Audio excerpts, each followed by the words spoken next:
მოგესალმებით, მე გახლავართ ექიმი კარდიოლოგი გელა ლაცაბიძე. ეს ჩვენი მორიგი შეხვედრა. დღეს საუბარი გვექნება იმ მედიკამენტებზე, რომელსაც კარდიოლოგი ინიშნავთ ვიზიტის დროს. მედიკამენტების უმეტესობას მოყვება ანოტაცია, რომლებშიც უმეტესად დიდი ინფორმაციაა წარმოდგენილი, ყველაფრის ცოდნა აუცილებელი არ არის პაციენტისთვის, აქ არის ღრმა კარდიოლოგიის, საერთოდ მედიცინის საკითხები განხილული და ხშირად პაციენტებისთვის არასწორი დასკვნის მიზეზი ხდება. ამოიწერეთ წინასწარ ის, რაც თქვენ მოიძიეთ ანოტაციაში, კითხვები და რისი განმარტება გსურთ ექიმისგან და ასე დაუსვით კითხვა, მოკლედ ჩამონათვალეთ, ამით დროსაც დაზოგავთ და ექიმიც, რომელიც ხშირად მოუცლელობის გამო ვერ პასუხობთ კითხვაზე, ზუსტად გაგცემთ პასუხს. მეორე, გვერდითი ეფექტები, რაზეც ხშირად პაციენტები ამახვილებენ ყურადღებას. იქ აღწერილია სიხშირის მიხედვით ეს გვერდითი ეფექტები, მაგალითად ყოველ 100 კაცში, 1000 კაცში, 10000 კაცში და ასე შემდეგ. ანუ ერთი შემთხვევაც კი, როდესაც ამ კონტინგენტს განუვითარდა, ისიც კი ჩაწერილია ანოტაციაში. ამიტომ აუცილებელი არ არის ყველაფერი განგივითარდეთ თქვენ, ან გქონდეს ასეთი გვერდითი ეფექტი თქვენ შემთხვევაში მედიკამენტს. ამიტომ მიაქციეთ ყურადღება იმ სიხშირეს, რაც დაუშვათ შეიძლება იქ იყოს მითითებული. და თუ თქვენ შემთხვევაში აღინიშნა, რა თქმა უნდა, გონალ ექიმს ამას შეატყობინებთ. კიდევ ერთი კითხვა. მარეგულირებელი მედიკამენტები, ექიმო დაამინიშნე მარეგულირებელი მედიკამენტები. უნდა ვთქვათ, რომ ყველა ჯგუფი, რომელიც ინიშნება, მარეგულირებელია. გააჩნია რას არეგულირებს. ზოგიერთი რიტმსა და პულსს, ზოგიერთი არეგულირებს სითხის შემცველობას ორგანიზმში, ზოგი გულის კუმშუადობას და ასე შემდეგ.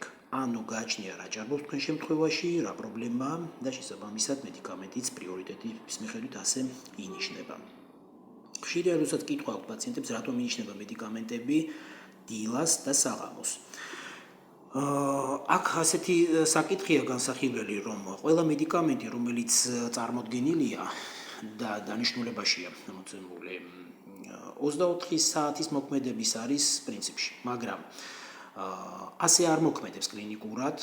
ხშირია, როდესაც 15, 16, 18 საათი აქვს მოქმედება, ხოლო ის პერიოდი, რომელიც რჩება 24 საათამდე, სიტყვაზე ვთქვათ 6 საათიანი შუალედი, ამ დროს მედიკამენტის კონცენტრაცია ორგანიზმში დაბალი ან საერთოდ აღარ არის და შესაბამისად ხდება კლინიკური ჭირულების წარმოდგენა და დაავადების, ასე ვთქვათ, გამწვავება. ამიტომ მედიკამენტები უკეთესად წნევის კონტროლისთვის მედიკამენტების მიღება გადაანაწილეს და დილას დანიშნული მედიკამენტი მოქმედებს საღამომდე, ხოლო საღამოს დანიშნული მედიკამენტი დილამდე. ამით პრაქტიკულად მიიღწევა 24 საათიანი კონტროლი არტერიული წნევის, პულსის და ასე შემდეგ. წნევის და გულის წამალი, ესე განმარტავენ პაციენტები და ასეთ კითხვას სვავენ, რომელია წნევის წამალი, რომელია გულის წამალი. და გითხრათ, რომ ასეთი განმარტებაც არასწორია, რადგან თუ რაიმე მოქმედებს წნევაზე, აუცილებლად იმოქმედებს გულზეც და თუ რაიმე მოქმედებს გულზე, შესაბამისად იმოქმედებს წნევაზე. სხვანაირი მექანიზმი აქ არ არსებობს. ძლიერი და სუსტი მედიკამენტები. ეს კითხვაც არასწორად არის დასმული და გაგებული, რადგან სიძლიერე გააჩნია დაუშვათ კომბინირებული მედიკამენტები მონოვარიანტებზე, ანუ ერთ მედიკამენტზე უფრო ძლიერი მოქმედების არის. ამ შემთხვევაში ეს გასაგებია, მაგრამ აქ რამდენად სწორად არის მედიკამენტი დანიშნული, ეს უნდა განვიხილოთ და შეესაბამება თუ არა სწორედ იმ პათოლოგიას, რომელზეც ის იქნა დანიშნული და პრიორიტეტი სწორად არის თუ არა განსაზღვრული მედიკამენტების ჩამონათვალში. სხვა შემთხვევაში სიძლიერე სწორედ აი აქედან განისაზღვრება. ან სისუსტე, რადგან თუ მედიკამენტი არასწორად არის დანიშნული, რა თქმა უნდა, მას გვერდითი ეფექტი უფრო მეტი ექნება, ან არ იმოქმედებს და შესაბამისად ვერ მიიღწევა კონტროლი ვერც პულსის, ვერც არტერიული წნევის და ასე შემდეგ. ხშირია, როდესაც პაციენტები ექიმებს უკავშირდებიან, რადგან მედიკამენტი ვერ მოიძიეს. თუ დააკვირდებით მედიკამენტს, აწერია გაყიდვის ფორმა და აწერია ეგრეთ წოდებული ჯენერიკი, ანუ ის, რაც მოქმედი ნივთიერებაა. თუ თქვენ აფთიაქში ვერ მოიძიეთ და აფთიაქმაც არ შემოგთავაზათ შესაბამისი მედიკამენტი, თუმცა რა თქმა უნდა ეს ყველაფერი ექიმთან შეთანხმებით უნდა მოხდეს, მიუთითეთ იმ მოქმედ ნივთიერებაზე, რომელიც იქ არის. თუ მსგავსი რამ აღმოაჩნდა, ანუ მსგავსი მედიკამენტი პრაქტიკულად იგივეა, ოღონდ სხვა გაყიდვის ფორმით, დავკავშირდით ექიმს, გაასაუბრეთ ის ფარმაცევტთან და ასე მოხდება მედიკამენტის შეძენა. ექიმი განსაზღვრავს ამ შემთხვევაში გამოიყენოთ და შეცვალოთ არსებული მისი დანიშნულების მედიკამენტი მისი შემცვლელით, ეგრეთ წოდებულით, ანუ ზუსტი ანალოგით. ესეც გასათვალისწინებელია, რა თქმა უნდა. საერთოდ უნდა აღინიშნოს, რომ მედიკამენტები, რომელიც ინიშნება, მათი მოქმედება, ანუ მყარი მოქმედება, რომელიც სარწმუნოდ მედიკამენტი შეიძლება დავაბრალოთ არა ფსიქოლოგიურ კომპონენტს, რომ თქვენ უკვე დანიშნულება გაქვთ და ყველაფერი კარგად იქნება და, რა თქმა უნდა, ეს მომენტიც წვეთს დიდად მკურნალობის მიმდინარეობას 3 კვირაში მიიღწევა.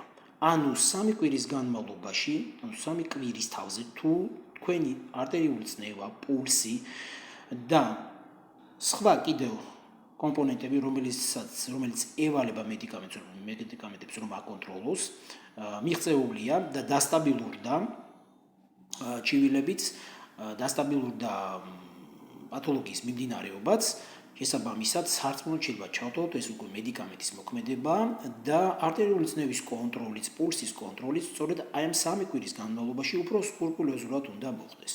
საერთოდ უნდა აღინიშნოს, რომ არტერიული წნევის კონტროლი, ასევე პულსის საკმარისია დღის განმავლობაში 2-ჯერ მაინც მოხდეს დილას და საღამოს, დღის სხვადასხვა მონაკვეთში, ანუ შესადარებლად არის ეს აუცილებელი და მეორე კვირაში 5 დღე, მაგალითად ორშაბათი და პარასკევის ჩათვლით. საკმარისია, რომ ექიმმა გამოიტანოს დასკვნა მედიკამენტის მოქმედებაზე და დაავადების მიმდინარეობაზე. შაბათ-კვირას, რა თქმა უნდა, არ გეგრძელებათ წნევის გაზომვა, მაგრამ დამატებით თუ გექნებათ რაიმე ჩივილი, ამ კუთხით შეგიძლიათ გააფიქსიროთ ეს ჩივილი და არტერიული წნევა. სიტყვაზე ვთქვათ, დღის 3 საათი, თავის ტკივილი, არტერიული წნევა და პულსი, შესაბამისი მონაცემით. აი, რასაც წარუდგენთ უკვე ექიმს და ის რესპექტაბილურად გამოიტანს დასკვნას მედიკამენტების მოქმედებაზე და დაავადების მიმდინარეობაზე. დღისთვის სულ ეს იყო.